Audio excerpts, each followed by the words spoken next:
All right. Welcome to the Ultra High Net Worth Clients Podcast. I'm your host, Chris Brodhead. We started this podcast as a way to create a central resource of the best financial advisor practice growing tips shared by the most outstanding advisors in the industry, of which our guest today is definitely one. These outstanding financial advisors agree to be on the show and provide a ton of value for free, all in the hopes that our audience might learn from their words. My father was a financial advisor, and financial advisors are the main clients we serve. So, my marketing agency's mission is to help every financial advisor grow their business in an effort to help the world become more financially secure. Today, we have the rare pleasure of talking with an incredible financial advisor, Chris Manske. Chris, can you introduce yourself and tell us a little bit about you? Yeah, sure. I am really happy to be on the show. My background is a military background. I spent a little time at the Wire House, now running my own RIA that's been recognized on different lists for being one of the largest in town and on the national lists. The thing I'm most proud of, or that I just have really sunk a lot of my emotion into, is traditionally published. McGraw-Hill took on my most recent book called Outsmart the Money Magicians, and that's available on Amazon along with my other writing. Awesome. Awesome. So I normally like to start with how you got into this wild world of investing, but I'd love to hear about your service and how that has impacted your financial advising career. Well, sure. So I was a cadet at West Point. United States Military Academy was my undergrad work, and so I had to go in the Army. And I did the a little bit more than what was required of me, and got out once I fell in love with a Texan. She convinced me that maybe the military wouldn't offer me the kind of family life that I wanted, and so resigned my commission. And I already had a friend that was working at Merrill Lynch, and followed him into the financial arena, and really loved it. And so, as far as how it has affected me, I think the main thing that it has done for me is it's given me a real sense of discipline that I don't think I would have had otherwise. And money management really comes down to discipline. I think that the other advisors that are listening to this, they're going to be shaking their head up and down. Yes, that's right. When you're following a disciplined process, you get better results than when you're just winging it. And I think all of us have our areas that we try to work on to make a little bit better, and the areas that we really excel at. But discipline is, I think, the best gift that I received from the Army. Hmm. Yeah, that's you can say that again. Discipline in the Army is definitely your friend, and discipline in investing. You know, obviously your life is not at stake in investing most times. But I think disciplined investing, is the only investing I would ever recommend. Can you tell us about how you went from, serving in the military? Thank you for your service as well. To this world of finance. What what what drew you here? Well, I think the main thing is that I had a real close friend that was already in finance. And so Mm, he was talking to me about his job, and the way he was talking to me about the job, I really felt a connection.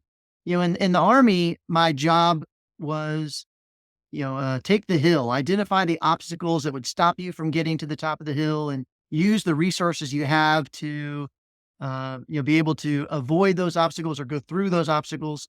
And I see really the exact same thing that we're doing for clients is they describe to us their hill, and we identify the obstacles, and we identify what resources we have to get through those obstacles and make sure that the client gets the hill. mhm. That's great, that's great. So have you found a stronger connection with other folks with military backgrounds as far as building your practice? Well, I do have another member of my team. There's 12 of us, and there's one other member who he was in the Marine Corps.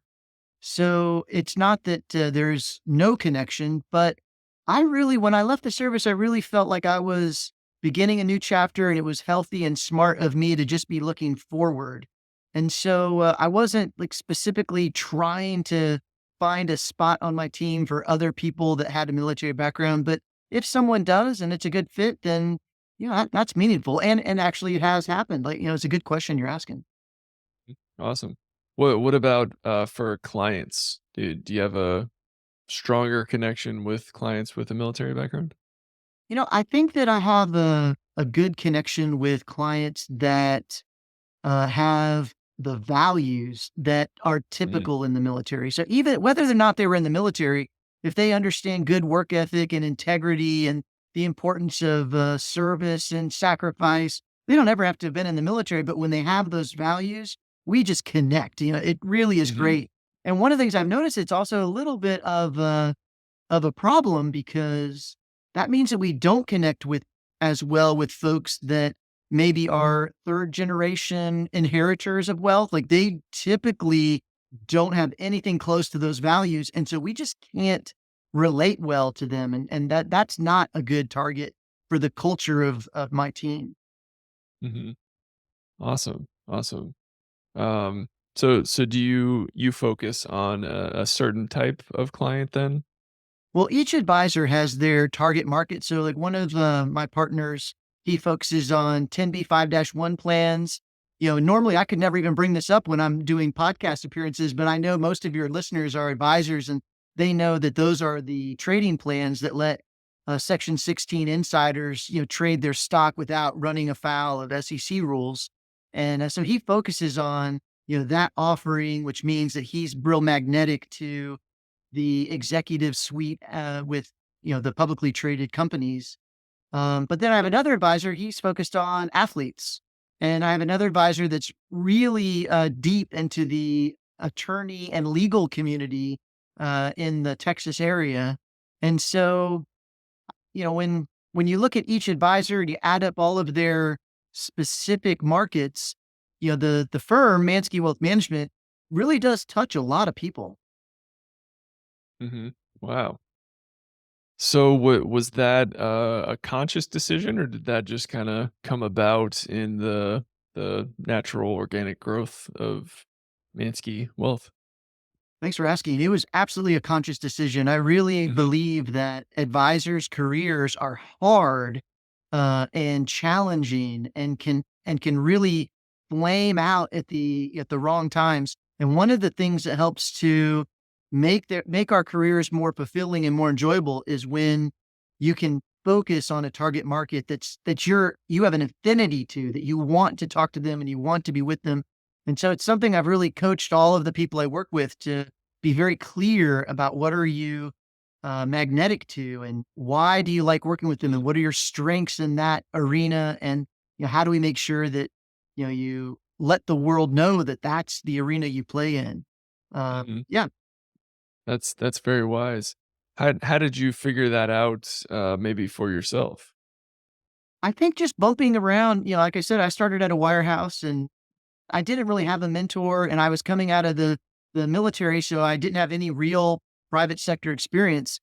And I just ended up working really long hours for a long time and kind of bumping into obstacles and trying to figure my way around them. And so I like to think that what we're doing here is helping people to avoid that, really but providing meaningful mentorship and meaningful guidance. Like, what obstacle are you worried about? Or, oh, before the obstacle is even real, I can identify it for you because I've been through it. Or one of the other, partners has been through it.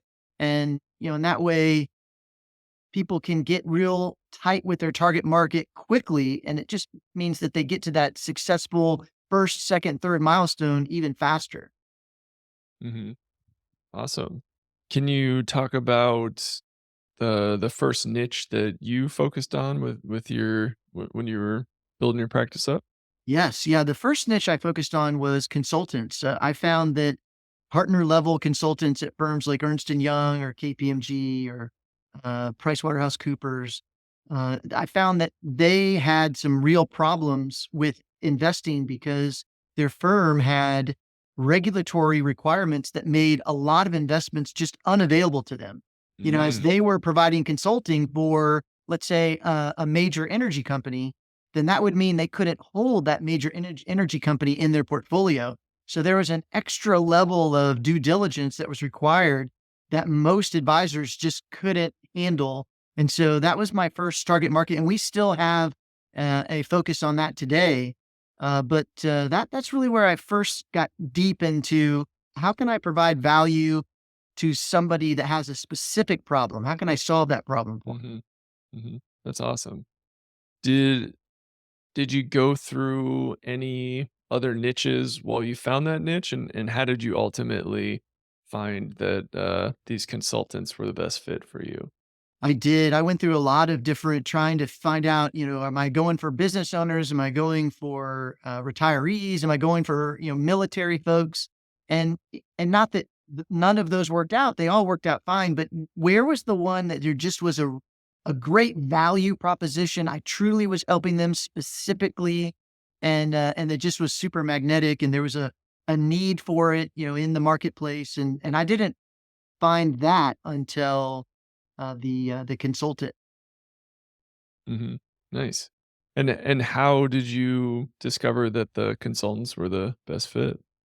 Well, I tracked what I did and still do. I tracked it very closely so that I could see the amount of work in the outreach and then what were the results from that outreach. And so it was real obvious that, I was getting a lot more traction with the consulting community than I had gotten with anything else before, except for the CPA community. That's another area that we really put a lot of energy into as a firm is to make sure that the CPAs of our clients know who we are and that we're useful to them, and that they feel comfortable referring us if ever there was a need to. And so, I think between those two, those were the ones at the start of my career that were the most productive and fulfilling. Mhm.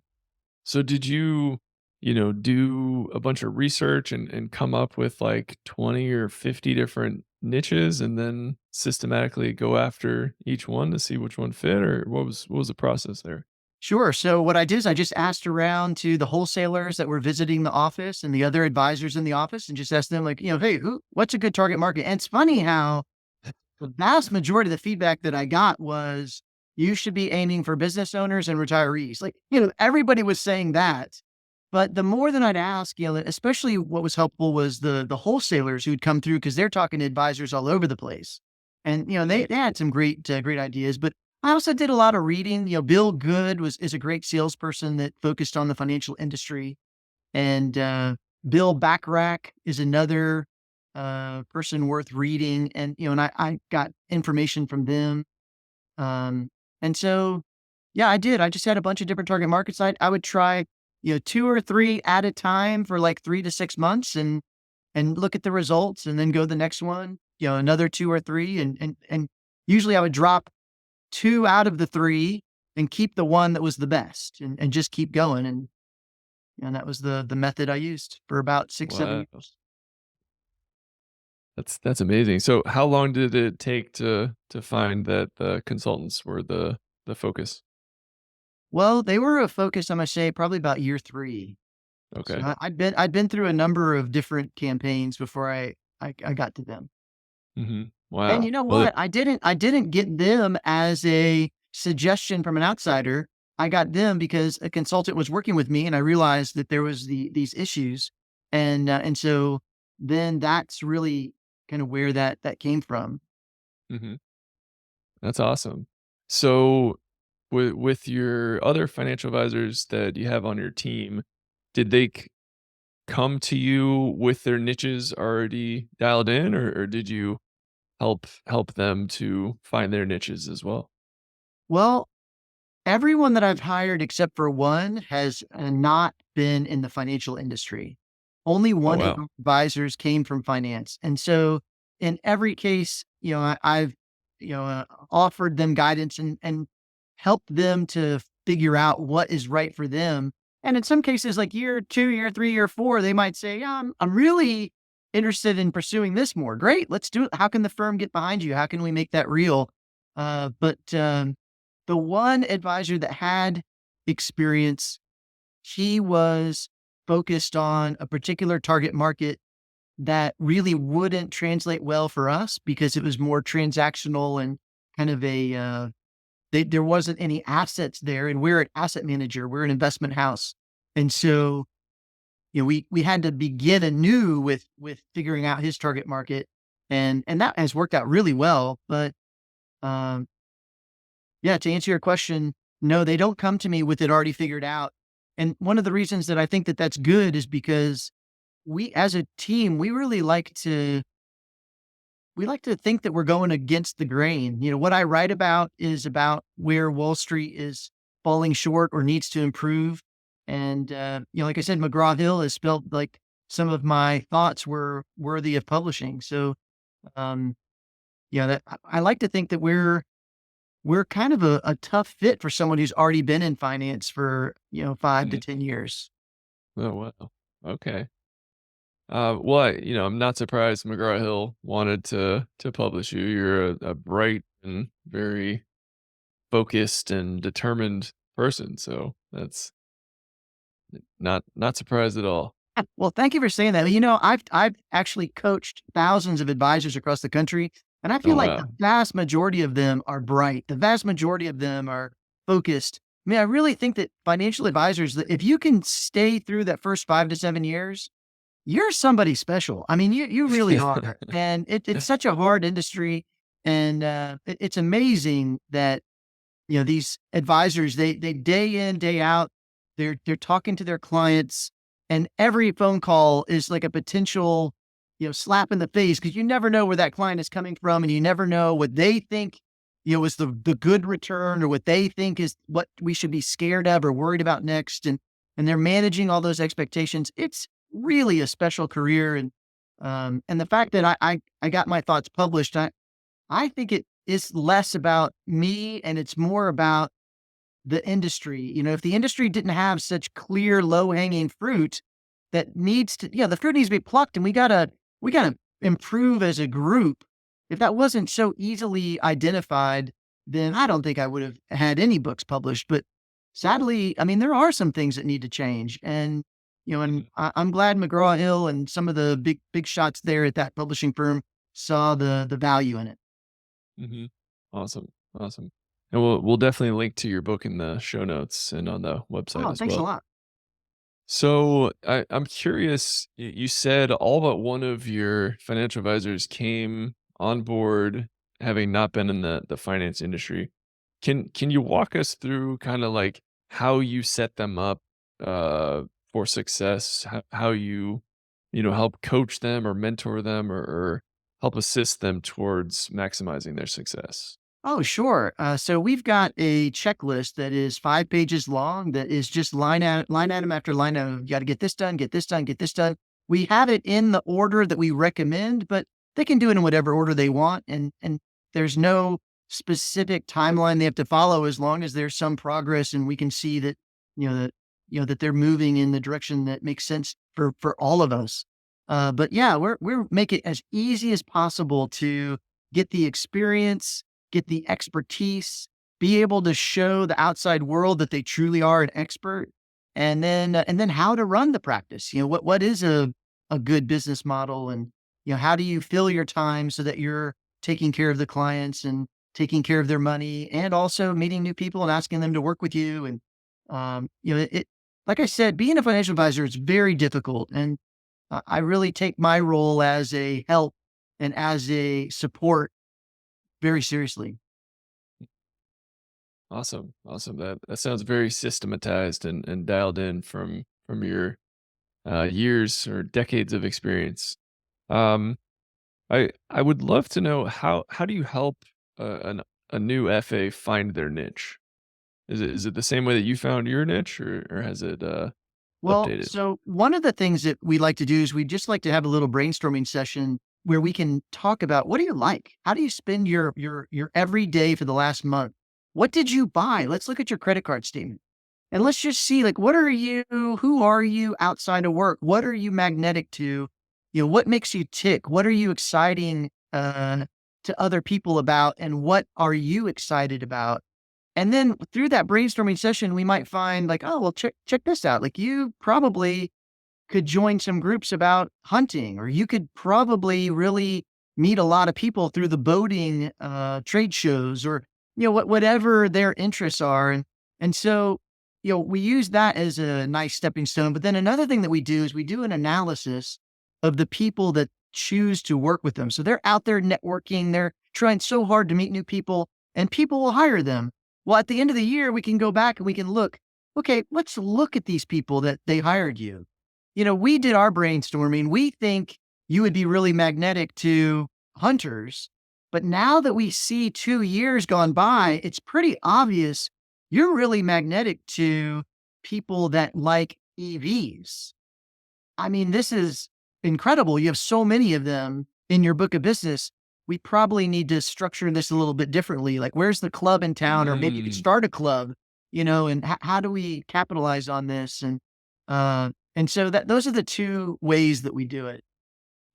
that's great.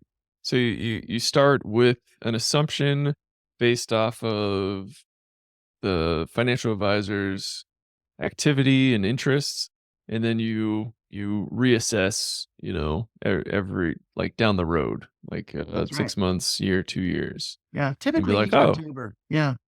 every October Yeah. is the niche reassessment month. Yeah, yeah, we do a lot of reassessment in October. Another side of that is, who are the good partners? We've got all these people that we're referring and that we receive referrals from, but as the list gets bigger and bigger, you probably have to make sure it's clear to you who are the partners that you really need to pay attention to, and who are the partners that you're going to still maintain a relationship. You're not trying to get rid of anybody, but that you got to make sure it's clear to you who deserves that extra oomph, and so that's another thing that is part of that assessment of Mhm. the business. We actually have a number of assessments that we do in October, but there's a couple. Hmm, okay. And by partners, you're referring to clients? No, no. As a Oh, partner, we mean vendors. people that would work with our clients. So, for I example, see, I see. like one of my advisor partners here, my colleague, he focuses on the athletic world. Mhm, Well, an agent who focuses on NFL athletes, that would be a good partner. That mm, person is providing business adjacent services and mm, could possibly refer the client to us. And so, that's an example of what we mean by partner. Who are the business adjacent, cooperative board of advisor type professionals that are talking to the same people as us? And, mhm, those are the partners that we want to make sure we pay attention to. that's a brilliant perspective there. Do you have any advice or thoughts on how to identify these great partners, and then how to develop a stronger relationship with them? Yes, yeah. So the I think it's the same thing as what I said before. So the first thing you can do is just brainstorm yourself. I mean, I wrote an article that had gotten a lot of attention on LinkedIn that I called the Baker's Dozen.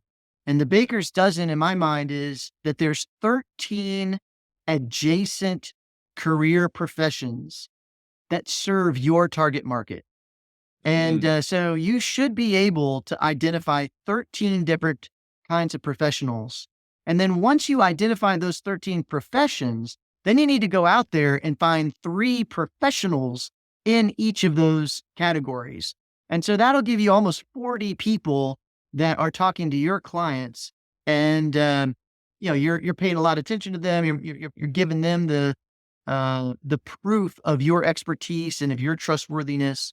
And, that's where the referrals come from. So that Baker dozen approach, I think, is a really solid one. But another way to do it is to ask clients, who's been helping you lately? Like, who in your mhm. world would you refer to a friend right now because they're doing such great things for you? And you'd be surprised the answers we've gotten over the years. Like, I remember one person said, "Oh, my poodle groomer is amazing." Poodle groomer. I never would have thought of that, but it turns out, this poodle groomer, this little boutique shop, had a lot of the type of people walking through that we would love to work with. So it was a fantastic partnership, very much as far away from adjacent as I can imagine, but still worked, and still, it has been wonderful. Yeah. Well, people with a lot of assets tend to have dogs that need to be groomed, Right, yeah, there's right? some truth to that. Yeah. Wow, that's incredible. So, would you say that the majority of business building is done through these baker's dozen relationships? Would that be like the largest driver of new client onboarding?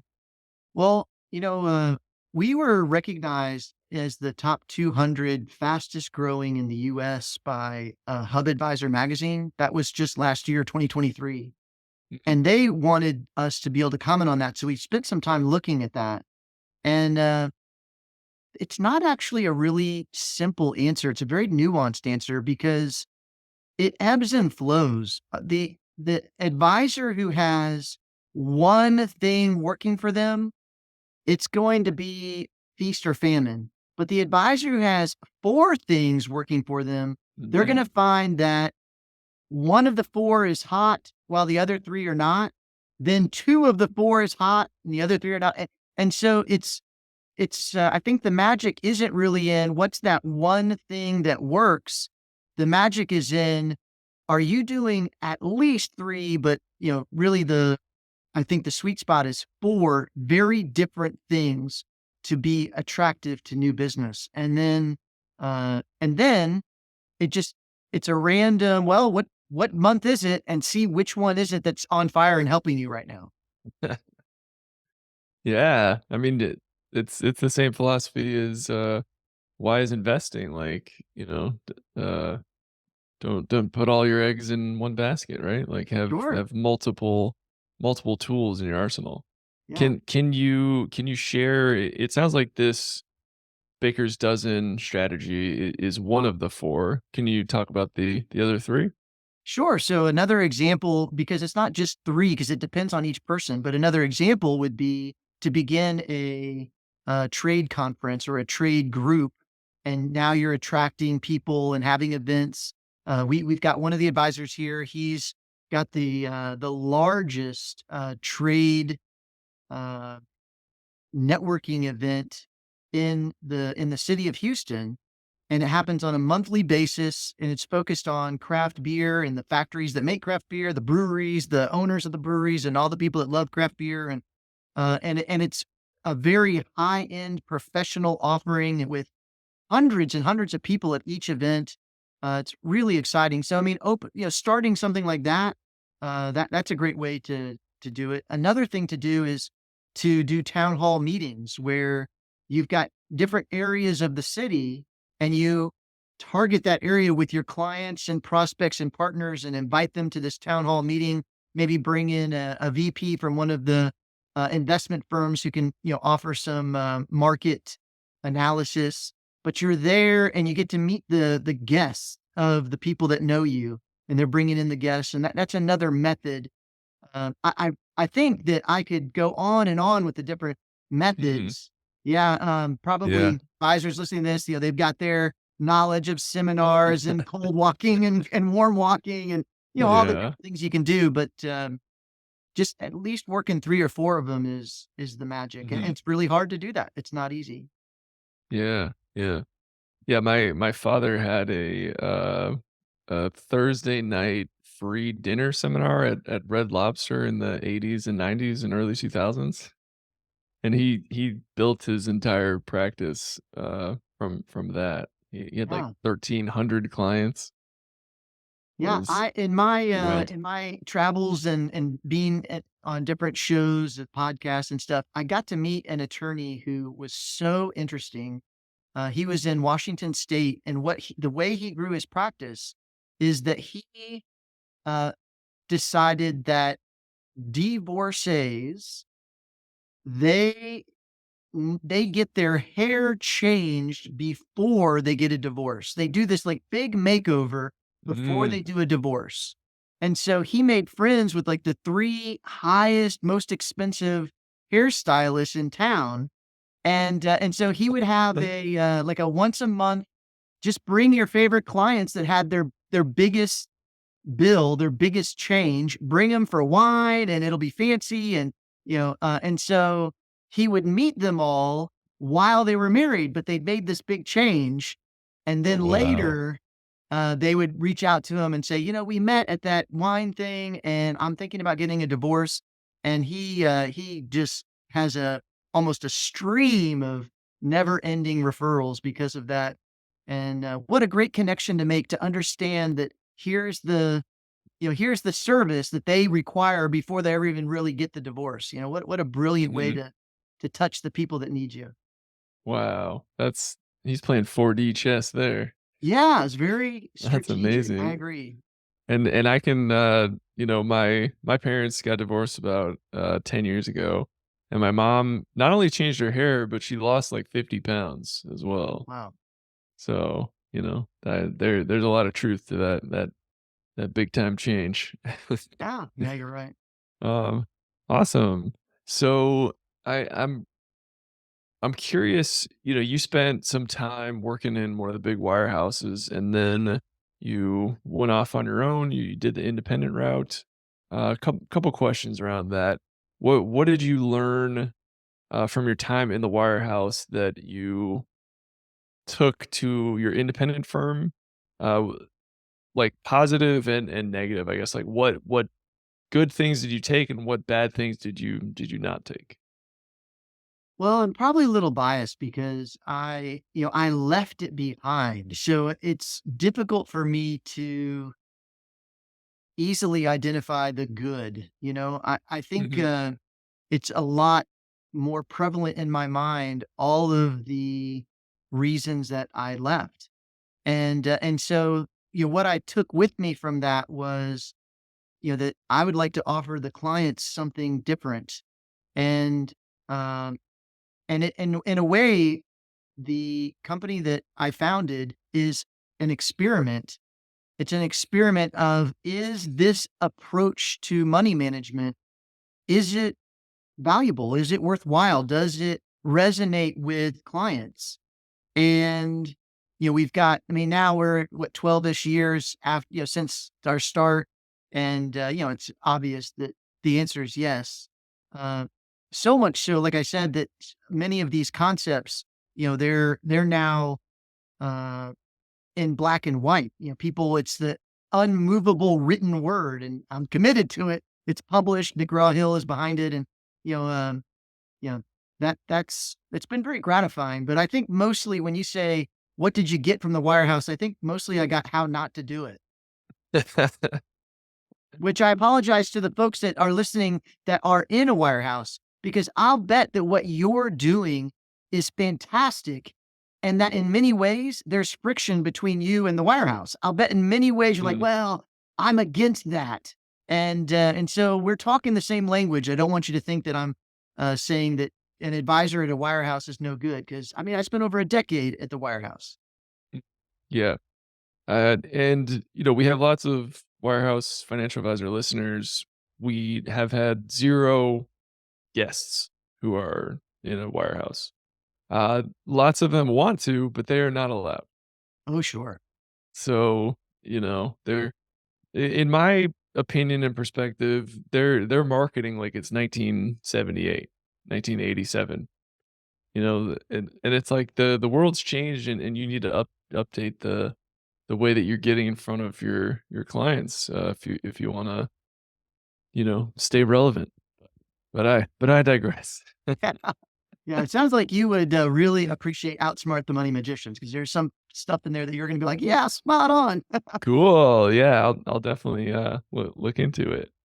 Awesome, and what was it was your main motivation for leaving the wirehouse you just felt too constricted? Or was it, "I have always wanted to be an entrepreneur, do my own thing," or something else, combination? Well, I consider myself a very loyal person. Probably never would have left, except that there was some ongoing issues with the wirehouse sending communication to my clients that looked like I was the one that sent it to them, because they had Mm. my name on there to my clients. And Oh, so then my wow. clients would call up and say, hey, so you're saying I should get this credit card? And I'd say, no, no, I don't. What do you mean? Or they'd say, so you think we should look at the mortgage? Like maybe we should refinance? I'd say, no, I didn't send that to you. That's just the outreach from the firm. That's not me saying that. It's just Oh my gosh. spam, a letter in the mailbox. And so the first time it happened, I brought it up to leadership and was told that, it was just a something they were trying and that they would let me know in the future so that, I wouldn't be caught flat-footed like that. But after it happened a few more times and I actually had a client kinda get upset with me about it, I thought, this isn't working for me. This isn't the Mhm. support that, that I would like. And so, probably I really was feeling a lot of friction for about 5 years before I left. Again, I'm just really loyal. I don't need to rock the boat. But there was a point where it's like, okay, look, this is too much. I think I'm going to Mhm. be able to do better if I take my practice elsewhere. And so that's what I did. Mhm. Wow. I mean, at that point, they're really, uh, you know, upsetting your reputation. They're threatening your reputation. Yeah, and So I think that for a lot of the advisors, that one of the reasons that it didn't affect them as much is because they trained their clients really well to just look, just don't even open that stuff. When you get something in the mail, just throw it away or, give me a call. And I just never felt comfortable saying, if you get something in the mail from the firm I work for, it's garbage. I just never felt comfortable saying that. But that was what I mean, the vast majority of advisors just like, hey, don't worry about it. It's baloney, it's garbage, don't look at it. And if yeah. I had just been a little more easygoing, I probably wouldn't have even felt any issue with it. But I I just had a tough time with it, and we all have our little Yeah. idiosyncrasies, and that was a tough, really tough time, tough couple years there before I left. Mhm. Wow. Well, good for you for realizing the move needed to be made and then making it. That's a big deal. Did you were there any issues kinda taking your clients with you? Well, no, back then the protocol was in place, and so as long as you follow the rules, you were pretty well okay. I Mhm. learned that when you move a big practice, and mine was good size, that they don't really care about the protocol. They're going to get the lawyers involved anyway, Mhm. and so we were prepared for that, and it ended up just really being a non-issue. I mean, it really wasn't some big, like, drawn out legal problem. There was no drama. It was just I followed the rules. I did everything I was supposed to do. They didn't want me to go. They went through their motion of having some attorneys involved, and I had a great attorney that helped me with the transition. And I don't think that there was even 3 hours worth of real legal discussion or mediation to talk about. Mhm. That might be a good, person in your baker's dozen, a lawyer that helps financial advisors leave, wirehouses, because then you Oh, for can sure. recruit them to come to yours. Yeah, yeah, exactly. You're thinking the way that I'm thinking now, who's business adjacent? Who's helping the people that I would like to help? Yeah. Yeah, yeah, you inspired me, Chris. Any advice to any listeners who are considering, taking their book, out of a wirehouse and going independent? Sure. I think that it's not for everybody, but if it is for you, the big question you want to have in your mind is, do you want to be a leader where you've got people problems, you've got to deal with mentoring and helping, holding the hand of other advisors and guiding them? Because I mean, that is it's an important role if you're going to start your own firm, or would you like to be focused on the clients, focused on the money management, and let somebody else help you. Let somebody else give you maybe the kick in the shorts once in a while, or the hey, look at this, this could be good, or let's motivate this way. And and we all have our side of the field to be on. Both sides are good. It's just knowing, what are you? Are you the horse? Are you the goat? Are you the cow? Are you the pig? Like, just know what you are, and that way you'll go to the right pen and be happy and be comfortable. Mhm. Awesome, awesome. And you've talked about this a couple times, mentoring new advisors that you bring on board, or you said you've mentored thousands of them. Um, what is like? Is there one issue above all that most advisors struggle with that you see more often? Yes. Yeah. So, about year 7 of my career, the wirehouse I was with, they selected me to be a trainer, and I traveled the country helping other advisors in the firm to grow their practice. And that's where I really, spent a ton of time with the training and the coaching and the mentoring, and got to meet thousands of advisors. And one of the things that was pretty common for almost everybody is the definition of the word hard. What is hard work?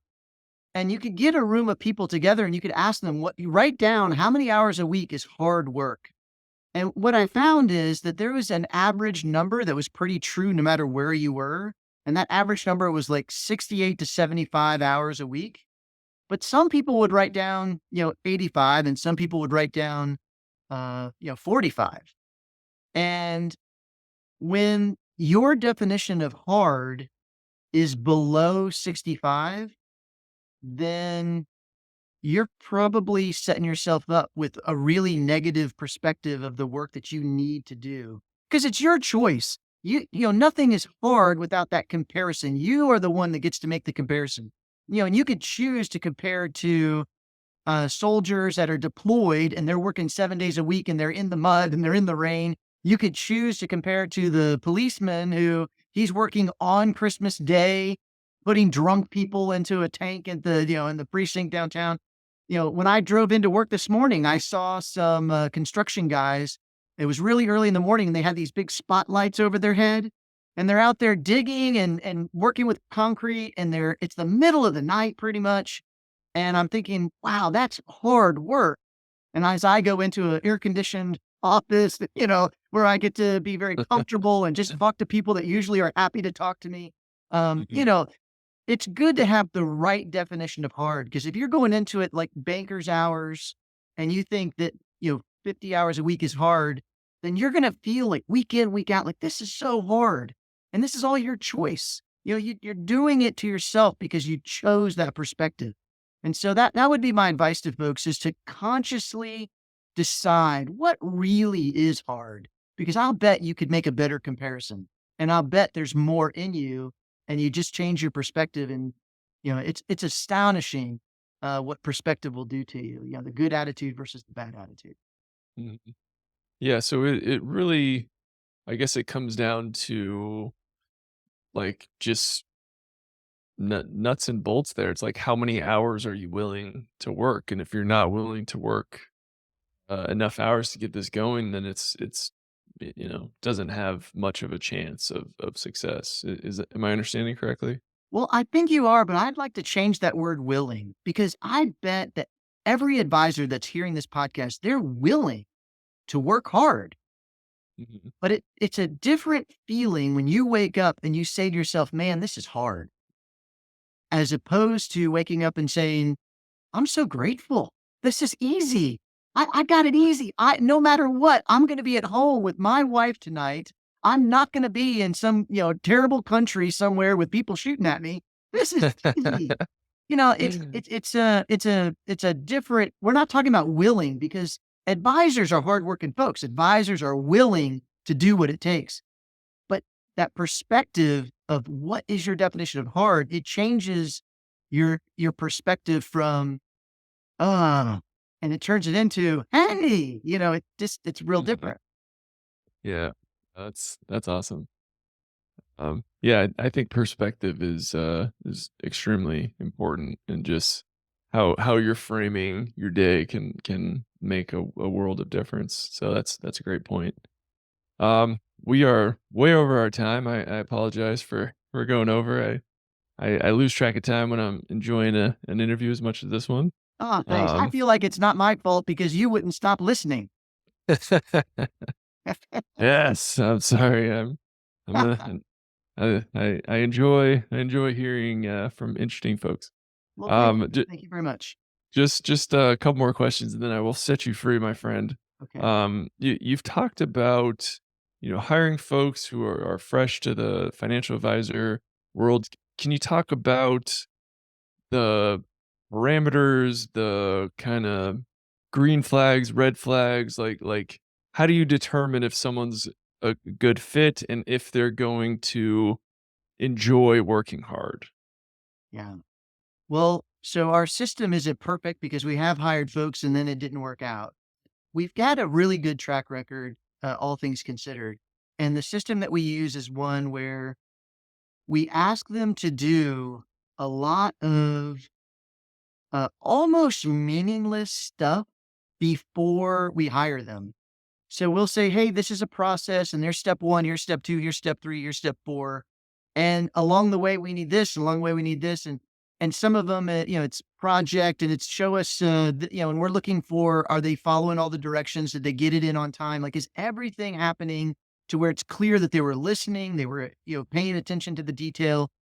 And we'll give instructions where, like, the very last item on our instructions will be something that is a critical piece, like, and make sure it's Mm, on, a PDF or something, and then they give it mhm, to us on MS Word, and it's like, "Okay, this person's probably not gonna be the fit mm, that we're looking for because we want that attention to detail. We want that sense of, "I can't let my team down," we like people that they've got integrity and commitment, and so that's the process we use to try to identify that, but it's not perfect, and I don't think that there's any magic, bullet for, being vulnerable to a new hire. I've done some real serious reading on this and have a lot of professionals that I've gathered around me to help me and guide me, and really there isn't a perfect answer.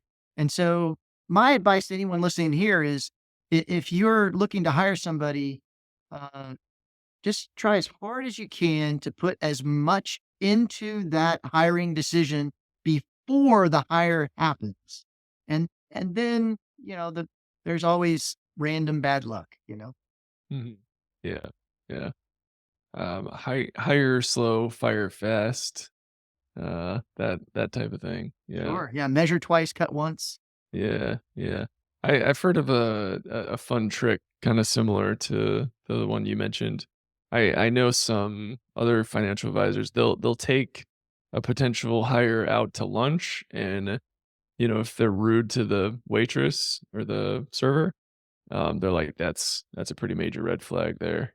Oh yeah. I like that a lot. That Yeah. definitely fits with my vision of the world. Yeah, awesome. Well, Chris, I could probably sit here for the rest of the afternoon and just pepper you with questions, but I will fight that impulse. And just one final question for you. Um, so it sounds like you've positively impacted thousands of other financial advisors and adjacent service providers, and you've built a beautiful practice with people. It sounds like you genuinely enjoy being around. My question is open ended. You can take it in any direction that you'd like. What are you working towards? Right. Well, I think that I am working towards a number of things. One of the biggest ones is making sure that this practice's value as an entity, whether I'm here or not, making sure that this value is uh, big and real and growing. I would. I've already got um, 3 other people that are uh, you know minority shareholders of the firm, but we'd like to see a lot of people that they have an ownership stake, and making that happen is, it takes a lot of intention and a lot of attention. And so, yeah, that's the first thing that comes to mind. But in addition to that, I'm also I'm getting older, and I don't, I always thought, 35 is not that old, Chris. Come on. yeah, thank you for saying that. Um, but I have always appreciated my physical ability. I've always liked being able to run and, just do things. And I'm seeing that it takes a lot more attention and effort to maintain that. And so I do also list that as well. That's kind of just a personal thing that, we're talking off the cuff and I'm just being vulnerable with you. And those are the two that just first come to mind. But there's a lot of things. I think most advisors, if you really ask them to show you what they've got written down in their business plan, there's like 15 things that they're working on and they want to, get better at. That's what makes them so magnetic to their clients. And I'm the same as I've got lots of stuff I'm working on, but those are the two biggest. Thanks for asking. Yeah, those are great. I think in addition to wealth, or I would argue even more important than wealth is your health, because if you ain't got your health, no amount of wealth is gonna matter. So yeah, I think that's super important. Chris, where can our audience find out more about you? Well, because of the books, I really am easy to find. You can just put my name, Chris Manske, into Google, and you'll see lots of stuff on YouTube and LinkedIn, and it's easy to find me. So if you go on Amazon, you type in Chris Manske, you'll see my books, or you could type in the latest title of the book, "Outsmart the Money Magicians," and that's another way to get right to the latest work that I completed. I love that title. It's very memorable, and you know exactly what you're talking, or it paints a picture, is Thanks a lot. what I'm trying to say. Yeah, awesome. Well, Chris, well, thank you so much for taking the time to talk to me and my audience. I'm so excited for everybody to hear this episode. For everybody listening, thanks so much for tuning in. Keep on growing out there, everybody. See